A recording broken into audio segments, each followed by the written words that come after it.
দিন চিহ্নিত করে দিয়ে গিয়েছে কার নেতা চোর, কার নেতা গুন্ডা, কার নেতা বাটপার, খবর দিন দেখিয়ে দিয়ে গেছে। কথা বলেন না কেন? তাহলে আমাদের উচিত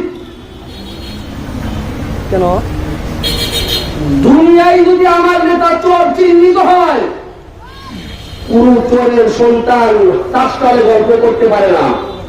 চাষকালের পিছনে বসে বসে চা খায়, চুপ করে ওখান থেকে পালা দেয় চোরের সন্তানদের। কোন ডাকাতের সন্তান ওপেনে ঘুরে বেড়ায় না। কারণ দলের লিডার যদি চোর ডাকাত হয়, এখনো সময় আছে আমাদের লিডার, আমাদের নেতা, কারণ আপনারা দেখেন এক চোখ দিয়ে, আমরা দেখি আর এক চোখ দিয়ে। এখনো সময় আছে 4টা জিনিস